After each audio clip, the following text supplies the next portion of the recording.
and welcome to Washington Talk. I'm Eun-jung Cho. The U.S., South Korea, and Japan are accelerating security cooperation in the face of threats from North Korea.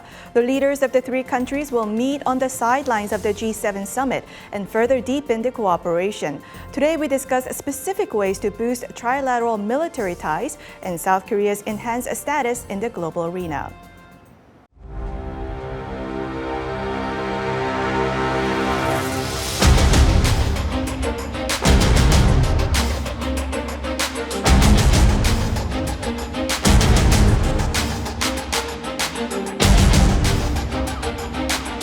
이 워싱턴 선언은 일단 한국과 미국의 양자 간의 베이스로 합의된 내용입니다. 그렇지만 일본의 참여를 배제하지는 않습니다.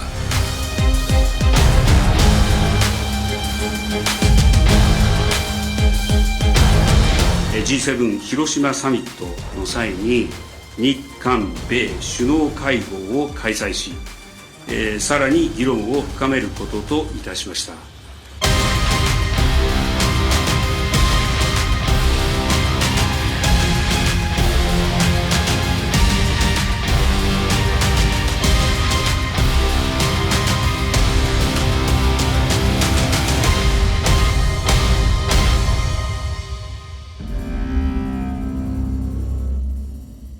In the studio with me, Mr. Scott Snyder, Director of U.S.-Korea Policy at the Council on Foreign Relations.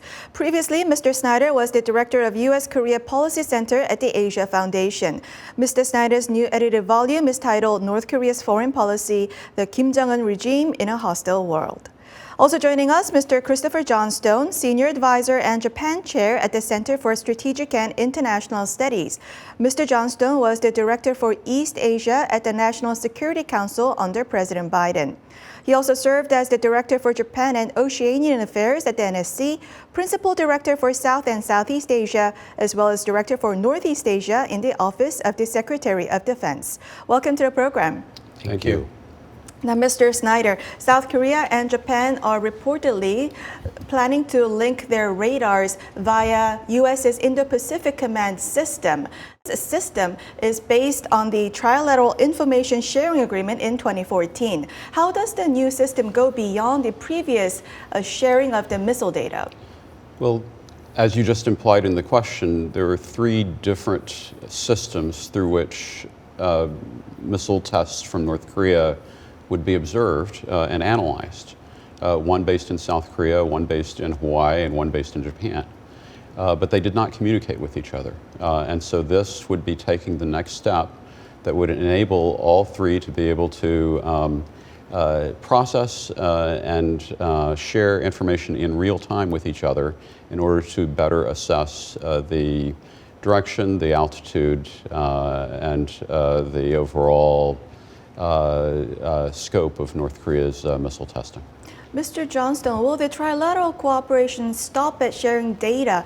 When you gather data, next step is interception. Then naturally, would the three countries integrate their interception systems and create a big mutually reinforcing system? Well, I think as Scott said, the information sharing itself is valuable to all three countries. So for Korea, they benefit from the collection that, for example, Japan's Aegis ships in the Sea of Japan would have when North Korea launches a submarine-launched missile. And for Japan, they will get information on the missile track earlier than they would today. So both benefit from the information sharing by itself.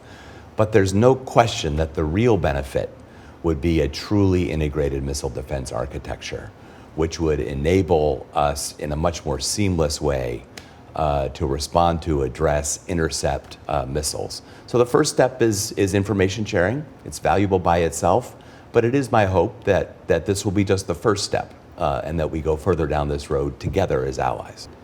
Mr. Johnstone, in response to the trilateral data sharing, Chinese Foreign Ministry said that Using Korean Peninsula issues as an excuse to strengthen military cooperation is not helpful in promoting peace on the Korean Peninsula. Chinese Foreign Ministry also reminded Seoul to reasonably manage the THAAD issue. Back in 2017, then Moon Jae-in government committed to 3 no's to China, which is no further deployment of THAAD battery, no integration into U.S.-led missile defense system in the region, and no military alliance with the U.S. and Japan. Now, the planned radar sharing system, does this contradict the spirit of the 3 no? And is this a poke in the eye for China? Well, I'm not going to comment on whether or assess whether this step violates Korea's 3 no's policy. I think that's something for the Korean people to judge. But what I can say is that since the beginning of 2022, North Korea has launched more than 100 missiles. Different types, cruise missiles, ballistic missiles, short range, medium range, ICBMs. This is a significant threat to all 3 countries, and it is our obligation to take steps together to respond to that threat.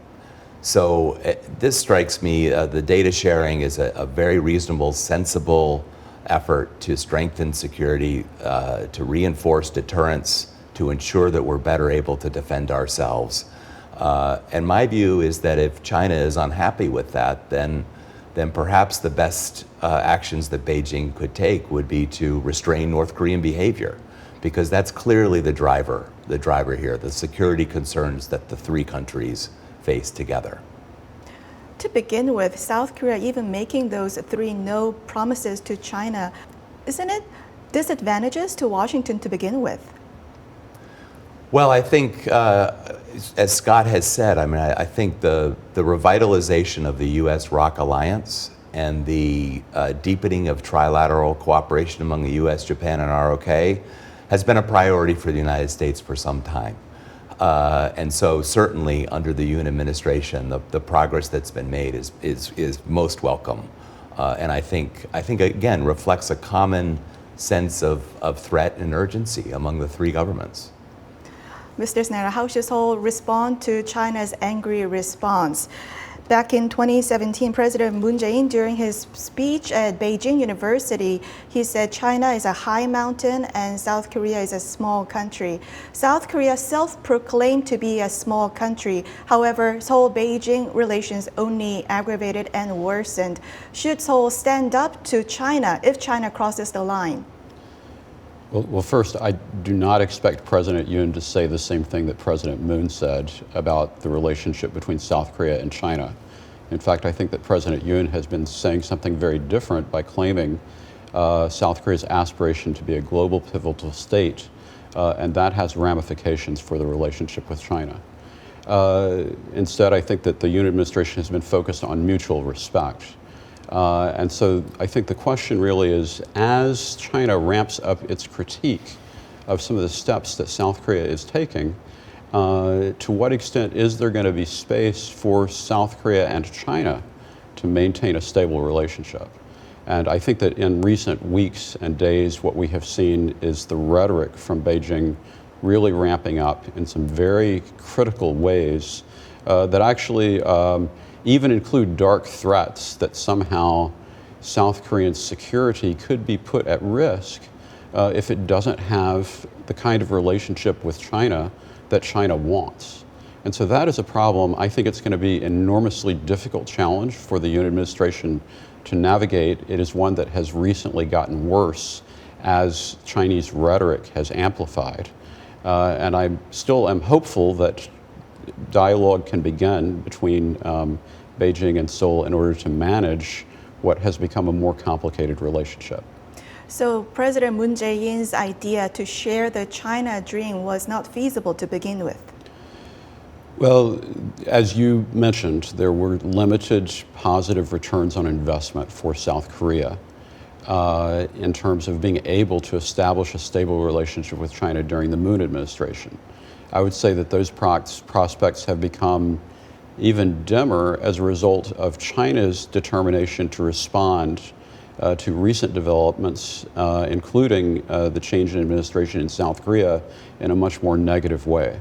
And that's too bad, because I think that China began its relationship with the Yoon administration in a posture that held out the prospect for mutual cooperation. And I would note that on the economic side, Yoon administration senior officials are still mentioning China in positive terms.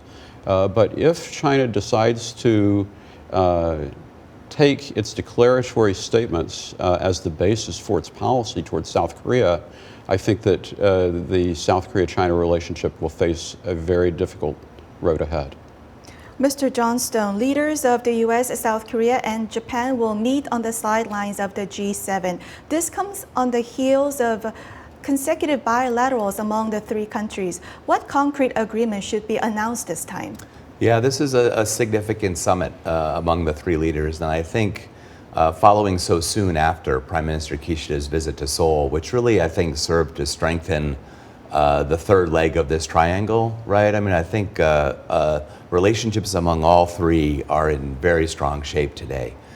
We'll see what the concrete announcements and deliverables are. I think what's striking to me is how broad the agenda is. Of course, they'll talk about the North Korea threat and how we'll deepen cooperation to deal with that. But there's so much more that the countries have to talk about now. The economic security agenda is now very prominent for all three, right? How do we think about export controls? How do we protect critical technology? How do we build more resilient and diverse supply chains to reduce our economic vulnerabilities? As Scott said, how do we cooperate more effectively in the broader Indo-Pacific region in areas like development assistance? There's now a vast agenda among the three countries, and I think that will be reflected in the meeting of the three leaders. I'd also note that just shortly after, in Singapore, the three defense ministers will meet for their annual trilateral defense ministers meeting. And I do expect that you'll see some new announcements coming out of that meeting related to deepening defense cooperation, seeking to institutionalize it in ways through a more robust exercise program, and other steps to deepen the ties among our defense establishments. So this is quite a significant drumbeat, if you will, of trilateral engagements. And my hope is that it will serve to really reinforce the momentum, institutionalize some of the progress that we've seen. And Mr. Snyder, other than the radar sharing, South Korea's presidential office said that the three countries are currently working to establish a consultation body in sharing the real-time missile warning data. Do you think eventually the sharing of the missile data should be institutionalized?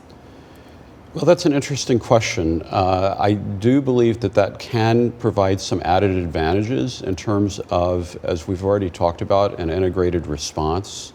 It inevitably also means that the countries, the leaderships are tied to each other in significant ways. And in some cases, those are things that are being driven by the fact that enhancements in technology give you less time to be able to respond.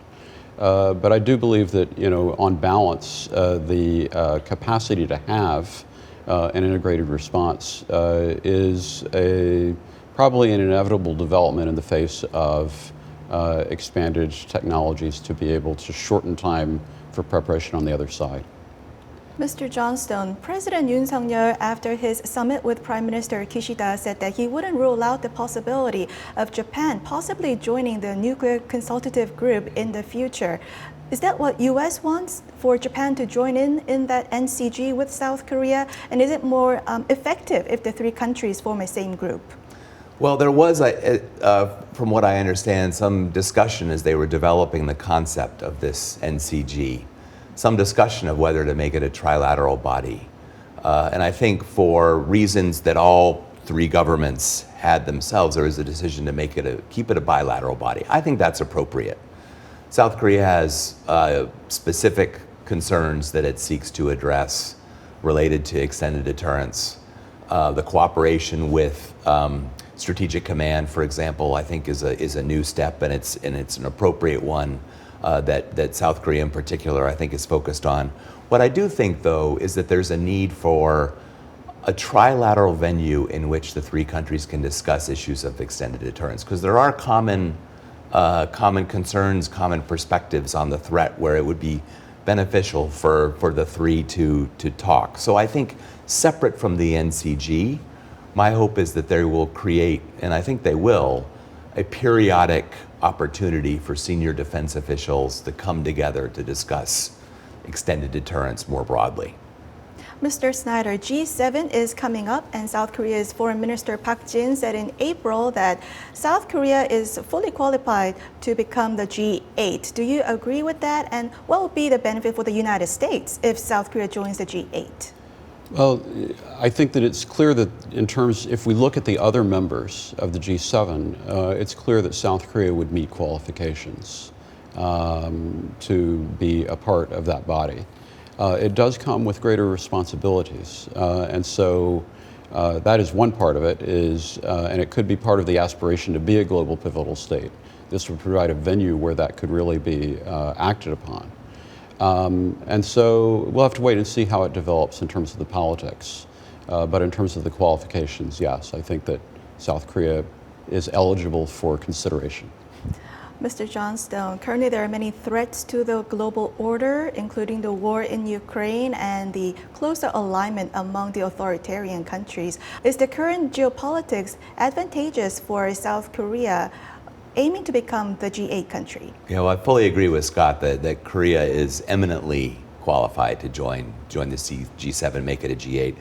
I think the critical question is what happens to the G20? A few years ago, there was a sense that the G7 was in decline and the G20 was emerging as the premier forum for large economies to discuss issues, policy issues of concern, and to coordinate economic strategy. The G20 is facing a difficult time with both China and Russia as members. Putin's presence in particular makes it difficult for the G20 to reach consensus on key issues. So I think if the G20 continues to drift, there will be a discussion, I think, about the future of the G7 and whether to bring additional partners into it. I mean, I think Japan has invited a number of guest countries to the G7 this year. One of them is South Korea, but there are others: Australia, India, Indonesia, Brazil, basically a subset of the G20. So it's clear to me that Japan is trying to create an alternative venue for discussion of those issues that doesn't include the problem of Russia. And we may see more of that if the G20 continues to drift, and that may open up the door to really expanding membership itself. Follow up to Japan's thinking. Back in 2020, when President Trump floated the idea of G11, Japanese media reported that Japanese officials are objecting to including South Korea to the G11. Now, with the warming of Seoul-Tokyo ties and with the rising threat from North Korea and China, would that prompt Japan to be more supportive for South Korea's possible membership? I think there would be space to have a discussion about expanding G7 membership, and that Japan would be open to that, and including other countries as well. Certainly, I think Australia would deserve consideration. There may be other economies too. So I think, as I said, I think the real question is what's the future of the G20? And if the G20 continues to drift, maybe we need to reconceive the G7, and I think Japan would be open to that.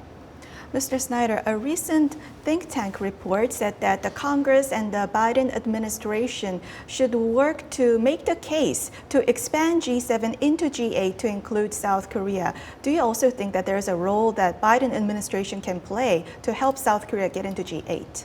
I think very clearly support from the United States would be essential to expanding the G7 and to South Korea's inclusion. There's no question about that. And so, the other issue, I think, is because this is a body, the leadership of which changes every year based on membership, who is in the chair, I think also matters in terms of how hard this issue of expansion might be pushed. Now, Mr. Snyder, South Korea says that it will put United States at the center of its foreign policy. A year has passed since the Yoon Suk-yeol administration began. What would you say is the prime foreign and security achievements by the Yoon administration? Well, I do think the Yoon administration has placed the U.S. at the center of its foreign policy, and the result has been I think, have vastly deepened and broadened scope for alliance cooperation. But I actually think that the major advancement that the Yoon administration has been able to achieve is in the area of improving the relationship with Japan.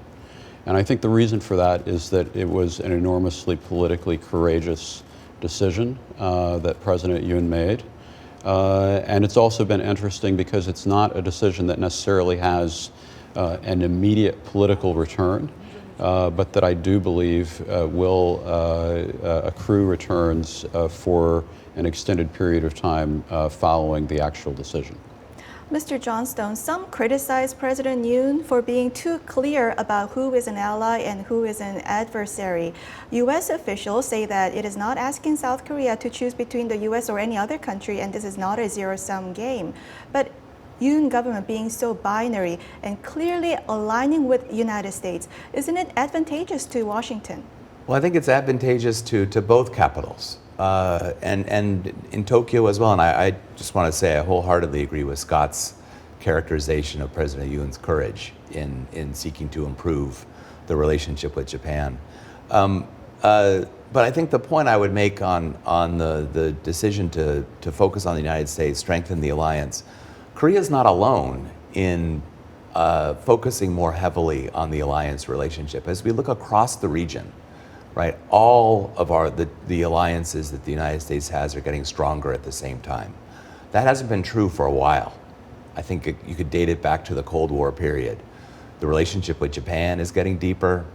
The relationship with Australia, symbolized by the AUKUS partnership. President Marcos of the Philippines was in Washington just 2 weeks ago, historic improvement in the U.S.-Philippines alliance. This is not a function of brilliant and savvy diplomacy on the part of the Biden administration, although I think they've done a good job. It's because countries see common interest in cooperating more deeply together. They share common concerns about the security environment, and I think that's reflected in the ROKs and President Yoon's decisions, and I think it's reflected in what we see, frankly, across the region. So clear choice by Seoul is advantageous to both Seoul and Washington. To both Seoul and Washington, in my view. And moreover, what Chris just said, it's a response to geopolitical circumstances. I have a big question for you. I have 3 sets of relationships, so you can choose. Now, Yoon administration has just passed 1 year mark. In 5 years, where would you like to see US-ROK relations, US-ROK-Japan relations, and South Korea-China relations? I think you can choose and divide. Well, the U.S.-South Korea relationship is on a pretty good trajectory at this time, and there's a whole lot to build out.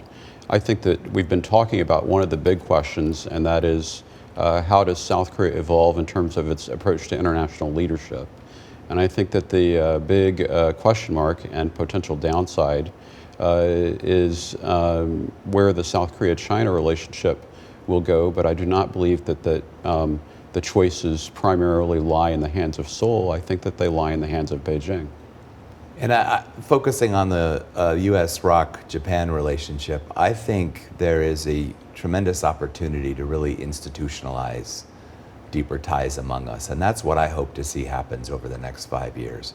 Institutionalizing the links in our alliance, building on this data sharing agreement. Perhaps we think about liaison officers at each other's commands, observers at each other's exercises, an expanded exercise program among us, building on the economic security discussions. There's now a National Security Council-led trilateral discussion on economic security. I hope we can institutionalize and broaden that. So at the end of 5 years, it's my hope that there are more channels that bind our 3 governments and help to make the change that President Yoon has so boldly pursued prove to be lasting.